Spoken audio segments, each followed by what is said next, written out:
mother of Krishna consciousness movement. Hindu's the mother of Krishna consciousness movement? There's nothing called movement. The Hindus will think we had this long before Lord Chaitanya. What did you have long before Lord Chaitanya? Lord Chaitanya only appeared, 500 years ago. No.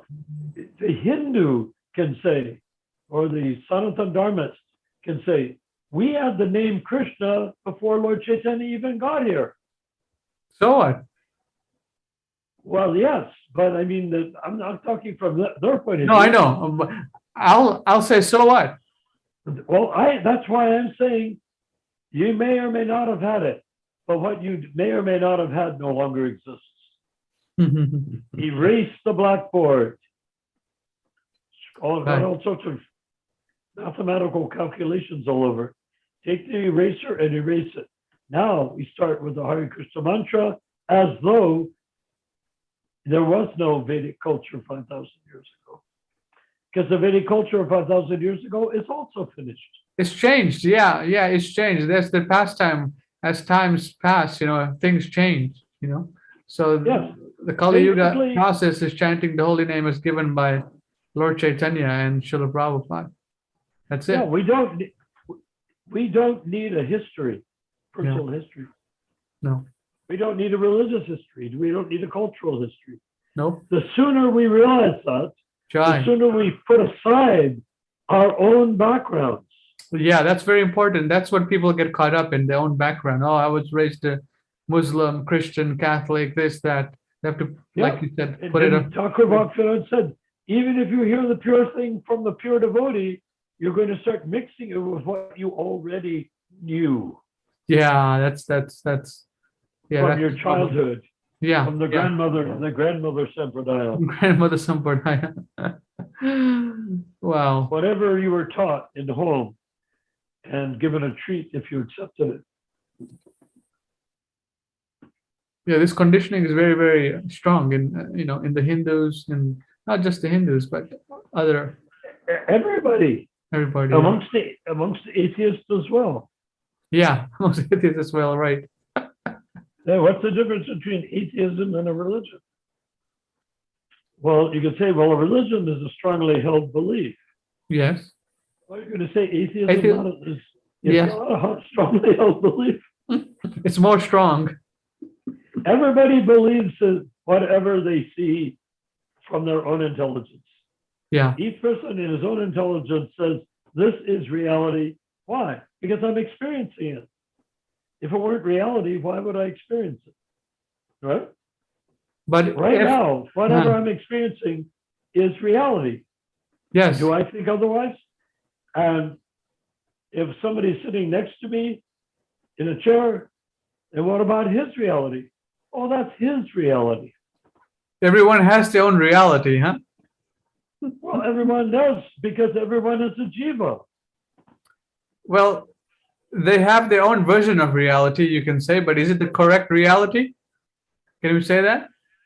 No, when they have reality, that's what they say they have. Look, everybody, including an insect, is conscious, correct? Yes. So that conscious insect, does he not, non-verbally, because he hasn't got language, does he not assert that what he is experiencing as an insect is reality? According to his body, his position, his consciousness, his birth, yes. Yes, he is, experiencing that as reality. And how can you tell? Just study ants sometimes, watch what they do. Study bees, see what they do. Right. Is a single one of them not acting as though he's in the grip of reality? That's a very good point. Each one is acting as though that is his supreme purpose in life.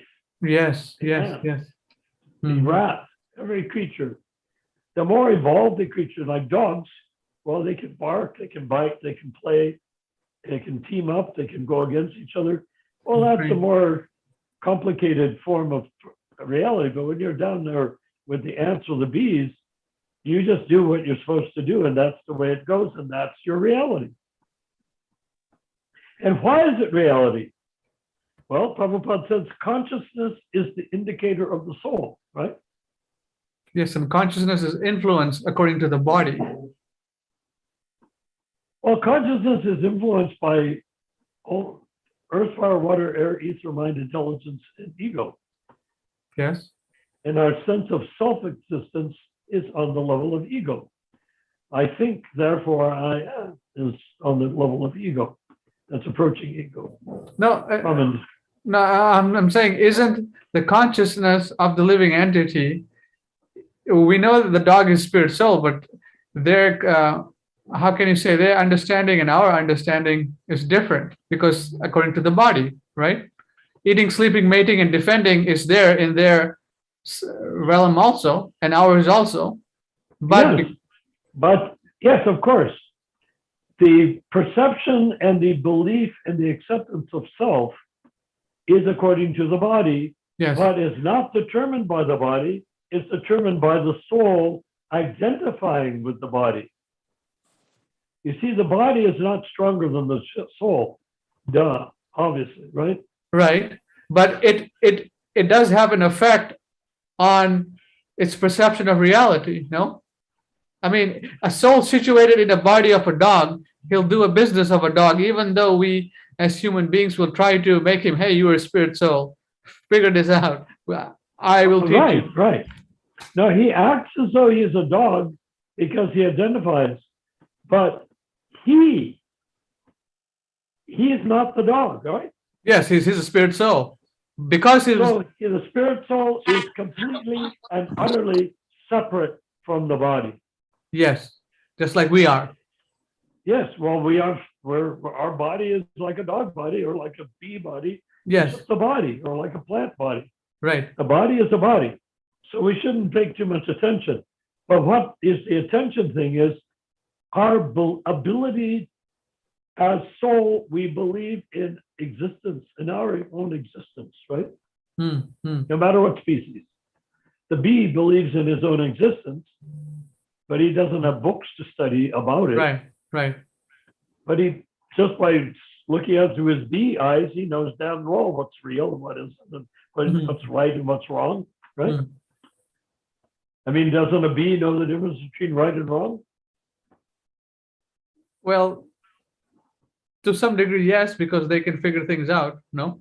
Well, right and wrong for what bees do. Yes. If a bee goes out and gets nectar from a flower, what's the right thing to do? Take it to the beehive. Yes. So he knows right from wrong. Wrong is to go and spit it out into a garbage heap.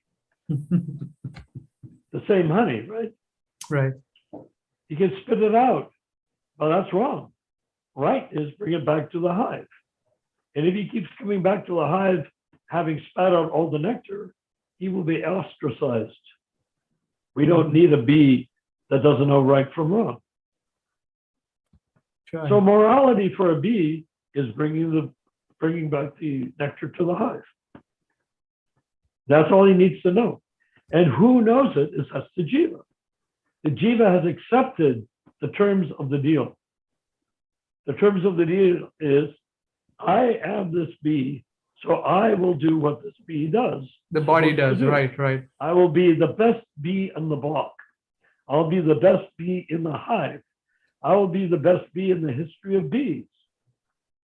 I'll become the queen bee. You know, I mean, the whole thing is all based on ego, right? Ego means self. The self, they identify with the body, yes. Well, in Greek, it just means self. I don't know if they figured out that the body and the soul are different. Yes, but you get what I'm pointing out is that the bee knows what to do, but the soul thinks that he is a bee. Yes, identification to the body, yes. He identifies as a bee. Yes. And as such, he's trying to be the best bee that he can. Try. You know, like Shakespeare, to be or not to be. The bee wants to be, right? He wants to be the best bee that he can be. So where do we go from there?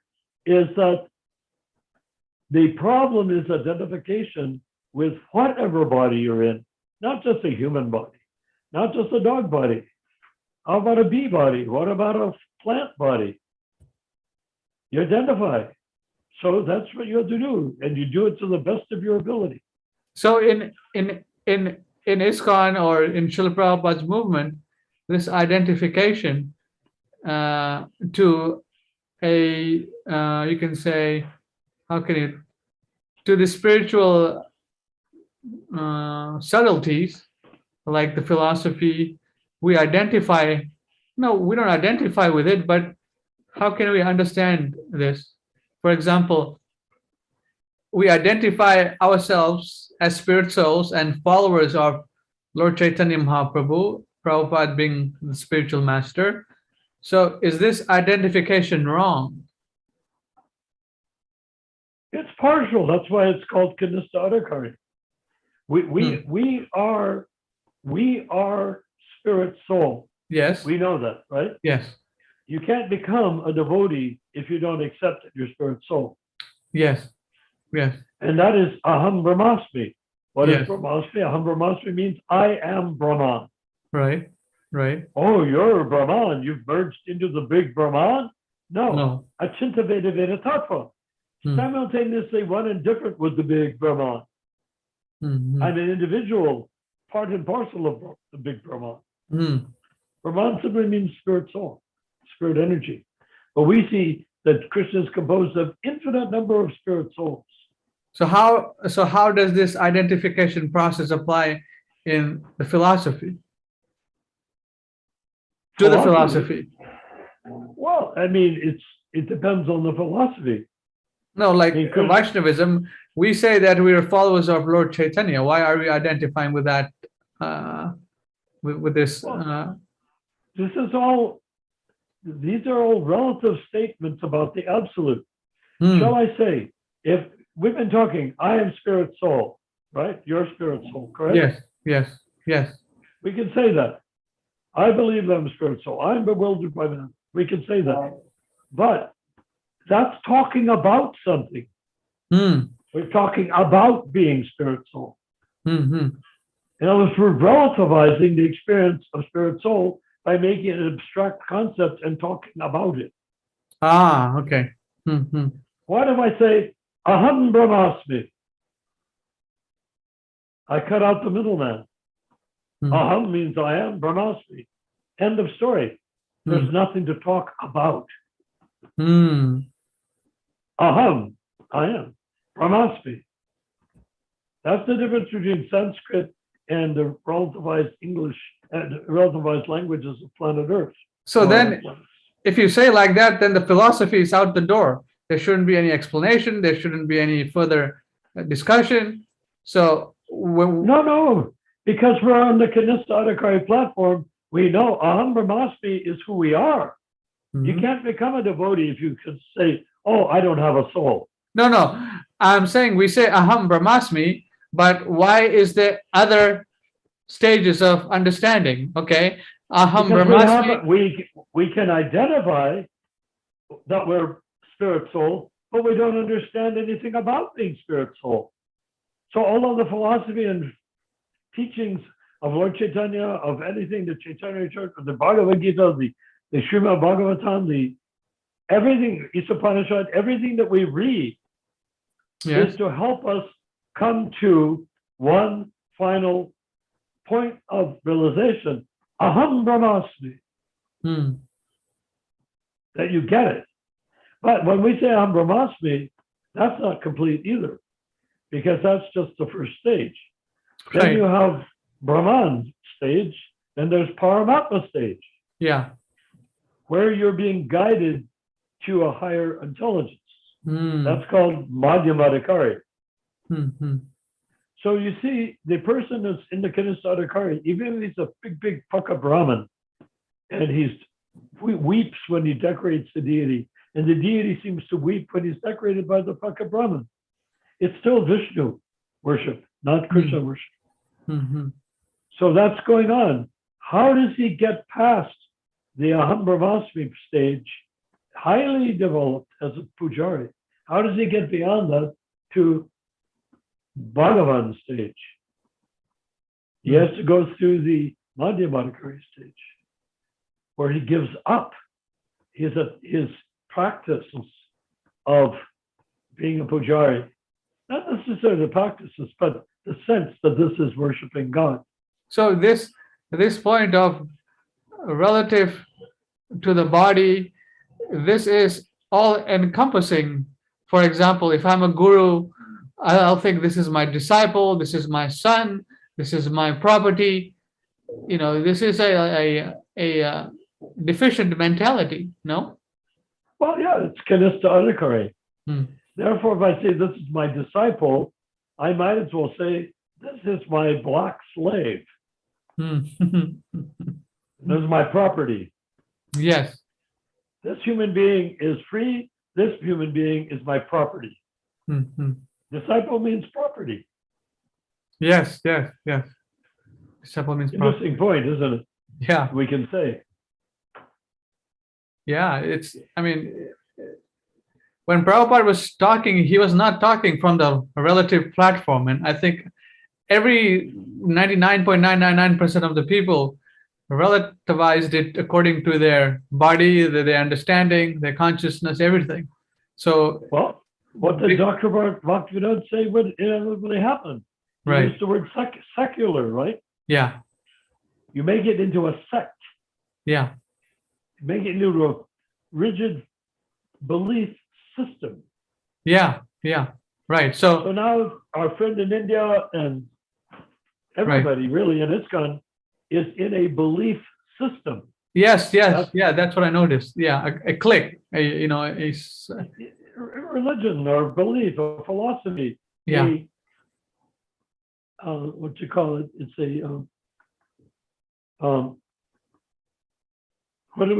what did talk about to go say? It is secularism or secular, yeah. Secular. A secularization of a transcendental, non-secularizable existence. Wow. So when the pure devotee speaks, he's speaking from the transcendental platform of Krishna. Right. But the disciple immediately says, how can I take that and use it? That's secularizing. Yeah, immediately. How can I take? He has told me I am spirit soul. It really is. If he had just let go and said, I am, Jai, he would be part of it. But instead he says, I'm spirit soul. How can I use that? How can I get money? How can I get a following?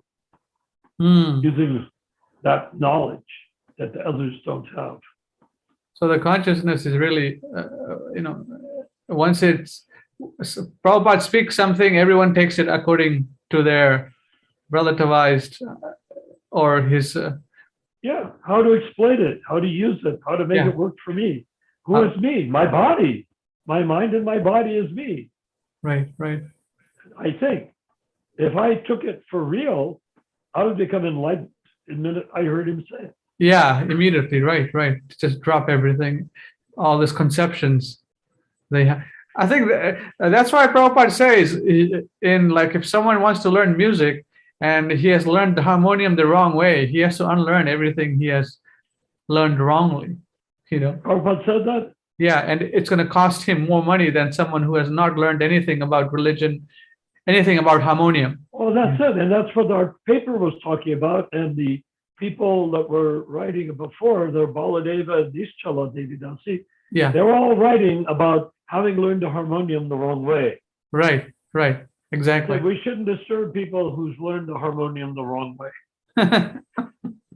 But you have not taken into account, they wouldn't say that if they hadn't learned the harmonium the wrong way also. Yeah, that's the thing. That's one thing I realized as I grow or I understand Krishna consciousness more thoroughly. You have to give up this relativistic understanding and thinking, more and more. So that's why you say aham brahmasmi, there's nothing beyond that. But what are we thinking about when we say it? Right. Aham brahmasmi, I'm sitting here in my flesh and blood body with bones inside and fat and muscles and having eaten prasadam and sitting here. Aham brahmasmi, I'm talking about an idea of being spirit soul. An idea, right. Yeah, but what about being spirit soul? You see, the whole trick is to look at things from the Krishna, from Krishna Loka to earth, or at least 50-50. It's Right. like you're standing there. You know, is there some fish that have two sets of eyes? No, I didn't know that. Yeah. So one set of eyes is below the water, Hmm. and the other set of eyes is above the water. Hmm. That's what we should be like when we're in the Kanistadakari platform. We're looking down through the eyes in the water towards our material existence and the material existence of all creatures that we encounter that are embodied spirit souls. Okay. Then with the other pair of eyes, we can take in the glance of Srila Prabhupada and Krishna in Krishna Loka and see where it is. What the thing which astonished me about our friend in India is what is his thinking about bringing all those jivas, GVC jivas, ICC jivas, Bureau jivas, Right. bringing them to Krishna Loka? What's he going to do? Get a sort of a broken down school bus that drives them there, and then they get out and they haven't bathed in weeks and they're wearing raggedy clothes. And now, oh, good, we're in Krishna Loka. Where's our hotel room? You know, People they say they can't imagine Hmm. that. They can't imagine what would it be like to be in Krishna Loka. They can only think, I want to go to Krishna Loka. I want to go to Krishna Loka. How will it be like Krishna? How will it be like in Krishna Loka? I want to go to Krishna Loka. That's right. I want to go to Krishna Loka without the single thought of what would I look like to the residents of Krishna Loka if I go to Krishna Loka. See, again, Christianity butts in.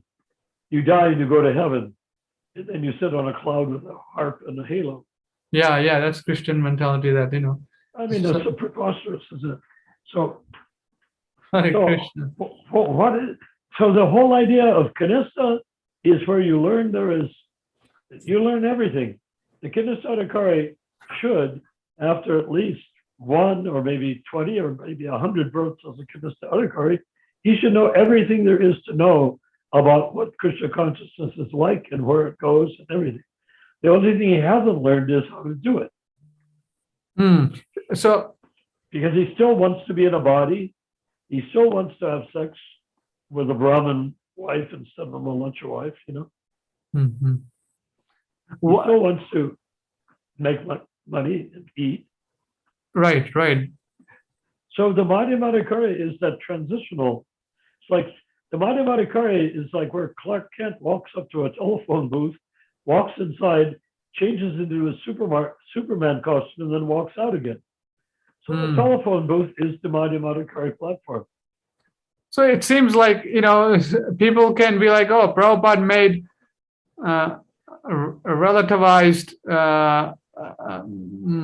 statements like, oh, there will be an ISKCON in our, Krishna Loka, or things like this. We'll all go together. I'll see you there. Did he really say things like that? Yeah. I haven't seen it. Janaspriya, do you remember anything like that? I think he said things like this. I mean, from that perspective that we have been talking about, seems like he's making points to to the bodily conception of life to some degree. No? Well, it all depends. Supposing we all are God brothers, and supposing we all stay here for hundreds or even thousands of years as we become perfected as pure devotees. When we go to Krishna Loka, does our relationships that we don't here end when we go to Krishna Loka?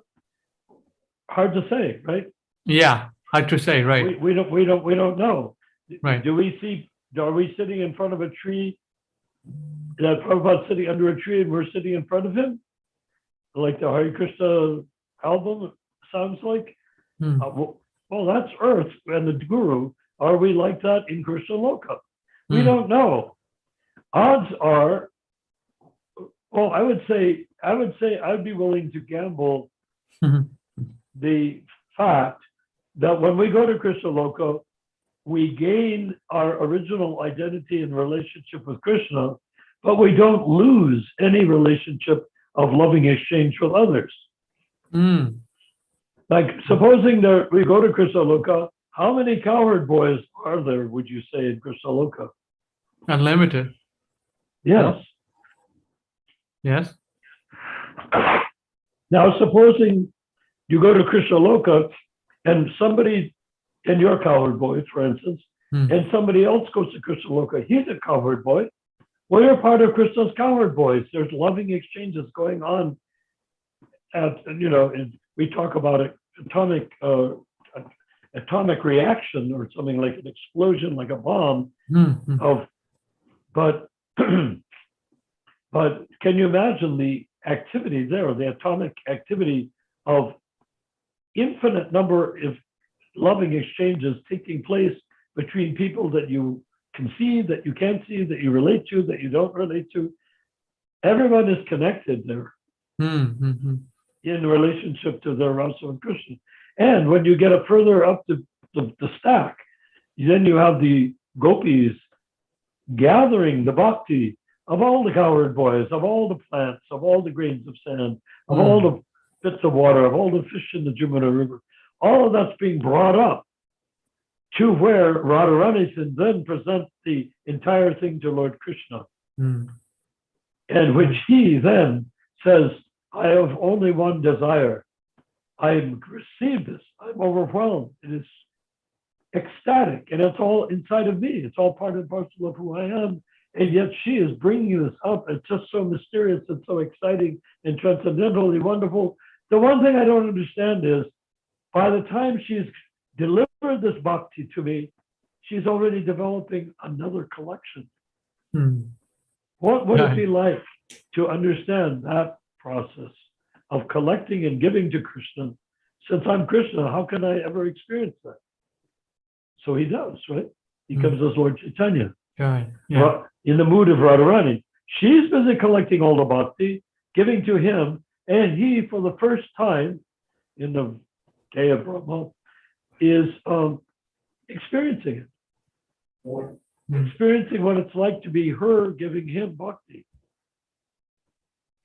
And that's why my view is that chanting the Hare Krishna mantra is her way of collecting bhakti from fallen souls, because if they hear the mantra once, they're part of that huge supply, that flood of bhakti being collected and offered to Krishna. So when Lord Chaitanya came here to experience that, until the end of the golden age of Kali, by that time, we, if we are good servants of Lord Krishna, will have gathered up all the Jiva's bhakti and presented it through chanting to Srimati Radharani, to Lord Chaitanya in the mood of Radharani, who will then present it to Krishna, Lord Chaitanya, who is Krishna, so that he will experience it. That's why we are chanting Hare Krishna. That's the real reason we're chanting Hare Krishna. Give up the idea, oh, I'm chanting because it's my method of salvation. It's my holy blood of Christ and body of Christ that I'm chewing on. No. It is something great, far greater than that. Jai. Janaspriya Prabhu, any comments? We've been just having a discussion, Prabhu. What do you think? I'm still enjoying like everything, and I appreciate you guys more than you know. And this great Sangha. You can ask questions, Prabhu, or ask for clarifications or insert your points, whatever I you just like. wanted to make one point when we were talking about Lord Chaitanya, is that we're so fortunate because Lord Chaitanya appears only once in a day of Brahma.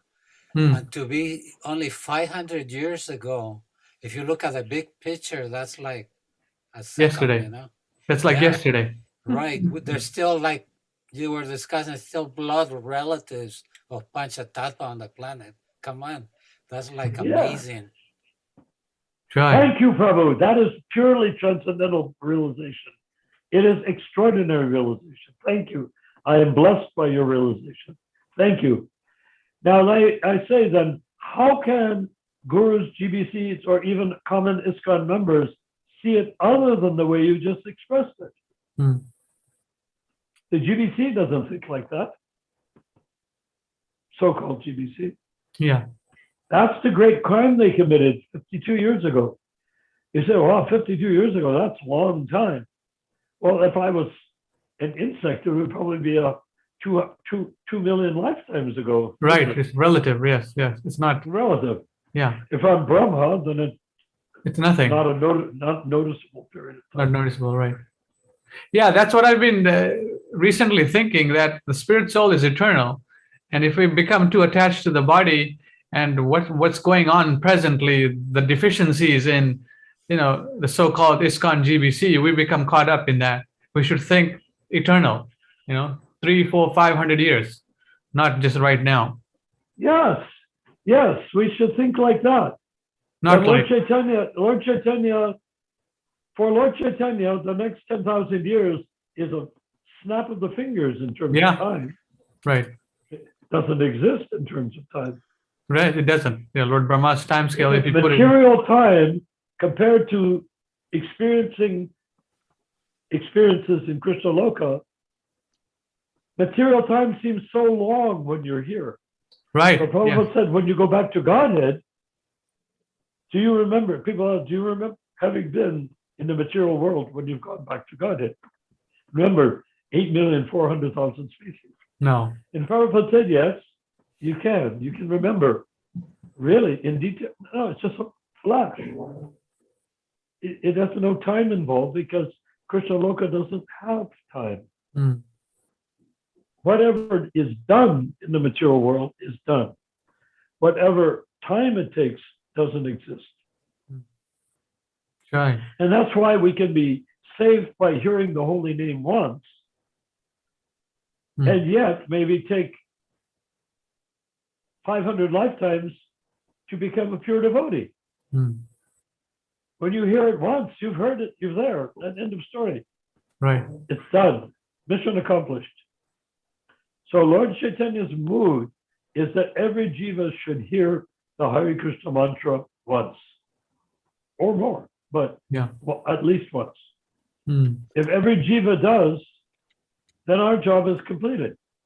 Try. If we look at Lord Chaitanya's own activities, we would be running through the streets with tears streaming from our eyes, with our arms overhead, crying out the holy name of Krishna in such a way that no creature would be able to avoid hearing us.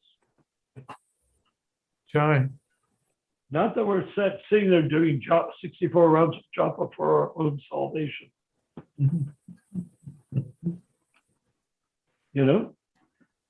Yeah. What about your salvation? Are you an idiot?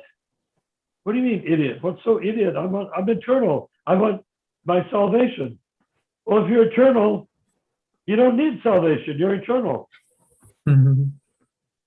Why are you looking for salvation? Oh, because I'm suffering. I'm in my body. Is that your body eternal? No. Well, why are you worried about it? It's a body eternal. Why are you worried? Saying I'm chanting to get rid of my body is absurd, because if I'm chanting to get rid of my body, your body's going to go anyhow, and you're still eternal, and so is the mantra. Mm. So why not concentrate on you being eternal, chanting the eternal mantra, and look in the mirror every 200 or 300 years and see what sort of body you're looking at.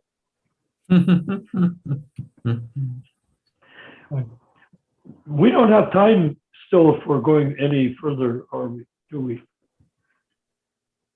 Yeah, you wanted to do another paper? No, we don't. So I will not do that. So we'll just continue. Janaspriya Prabhu, any comments? Want to say something? I had something in mind, but I skipped me. Feel free to jump in if you have something in mind. You can speak, and I will. Speak. Quick. Speak. We will listen. We are jivas. You're a jiva. A jiva vibrates. We vibrate when we hear the jiva vibrating.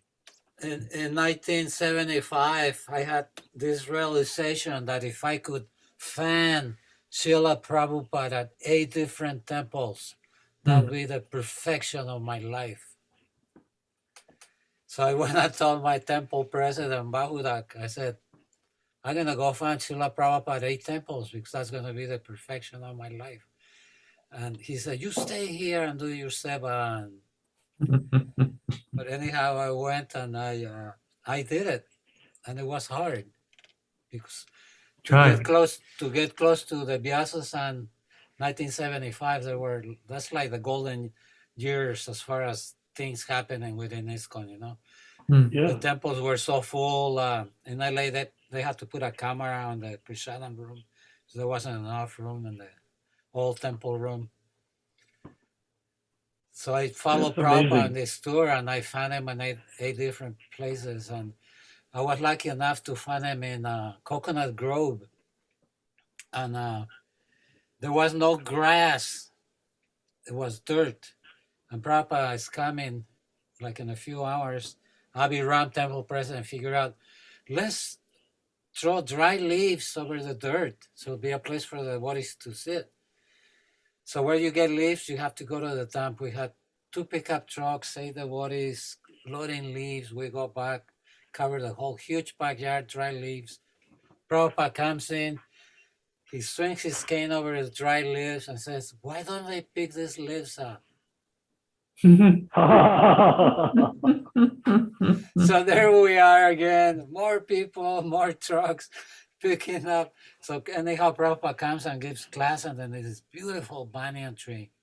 And there I am, fanning Prabhupada under this banyan tree. And I could see the mosquitoes biting me. And they were biting everybody else. And I could see they were coming about a foot away from Srila Prabhupada, and they'll stop and turn around. And that's one occasion that Prabhupada said, he said, these mosquitoes here, they have respect. But in India, no respect. Yeah. And then this Rastafari guy goes, I heard Lord Shiva smokes ganja. And Prabhupada just laughed. And he said, yes, but he also drank a ocean of poison. So if you could go and drink an ocean of poison, then okay, then you might smoke some ganja. Wonderful. And the last question, this follower of Guru Nanak, of course, he wasn't here, but he was there, and he said, I'm a follower of Guru Nanak, and I want your opinion. And Prabhupada, usually what I experienced and what I read is that whenever somebody mentioned another guru, he just shine it. He said, I don't know who that is. Most of the time he did that because he didn't want to waste his time. But in this occasion, he said, you're so fortunate. You're so very fortunate. And then he went and told a little story how they protected Vaishnavas. The Sikhs protected the Vaishnavas. Yeah. With their swords. So that was nice. So that's Really? my little pastime sharing. This was where, this Guru Nanak pastime, where did it occur? Do you remember? In Coconut Grove. All of this happened in Coconut Grove. Oh, Coconut Grove. Where is that? Miami, Florida. Oh, Miami, Florida. Oh, wow. Right. I could throw in one twisted story, but it's weird. Sure, why not? We have time. Here, I get up in the morning and we're chanting Japa, right? And I see all these devotees sitting against the house. There's like benches and chairs. It's a funky kind of temple.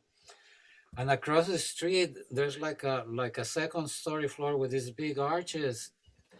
And all of these devotees, brahmacharis, they're all chanting and they're looking at that arch.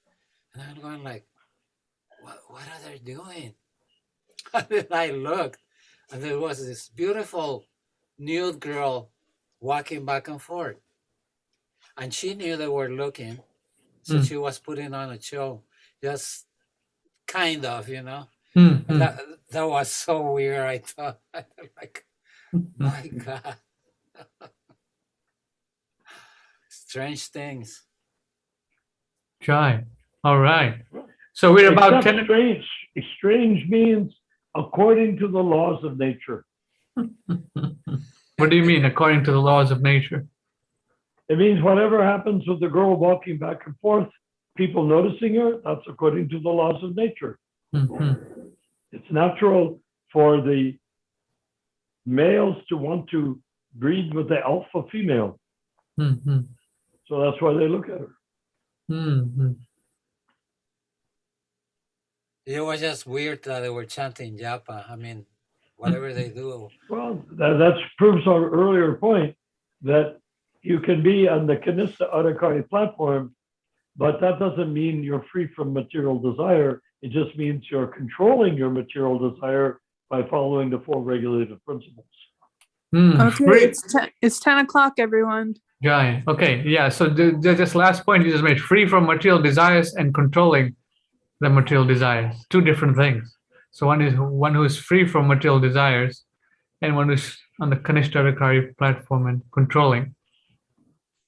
Yeah. Yeah. So Kanista Adhikari platform, we will come to appreciate ISKCON as being a fantastic blessing, like a magic island that has floated down from the heavenly planets for us to stand on above the land on which we normally stand. The Kanista Adhikari is saved from repeated birth and death to animal kingdom. Jai. You will become a human, with obviously rare exceptions. The person who's Kanista Adhikari will, as long as he's Kanista Adhikari, he will become a human being in his next life. Our goal, our purpose, is to create the Kanista Adhikari ISKCON Kanista Adhikari platform, to be such a pure and delicious refuge that when a person walks in the temple door, he experiences none other than Srila Prabhupada everywhere in that room. Jai. And that means Prabhupada is the guru. Jai. Now, what else can we say? So we'll end people it. say, I want the guru. You can have as many gurus as you like, but when you come into the temple, Prabhupada is the acharya. He's there. You can fall down weeping and you will hear his sound vibration in your heart and in your ears if they're playing it on the tape recorder. Jai. Okay, Prabhus, thank you very much. Our next meeting will be tomorrow, 8 p.m. California time. And then we'll discuss. Is there a new code every meeting? No, it's the link. The link is different every meeting. So we want everyone to join the WhatsApp group. If you have WhatsApp. Yeah, I can't get on WhatsApp. Oh, you can't? Okay. So what I'll do is I'll keep sending you the link. Please do that. Yeah. Jai Prabhus. Thank you, Narayan Prabhu, Rupamanjari, Janaspira Prabhu. So who's going to be, Jai Prabhu, who's going to be conducting the meeting tomorrow? Me. I will be. Okay. Jai. Okay. Hare Krishna, Prabhu. Shall we continue in this vein? Do you think we covered this paper enough? We never cover things enough. We can always come back. There's several others. Prabhus, I'm going to be going out of town, so I probably won't be here for the meeting tomorrow. Sure, no problem.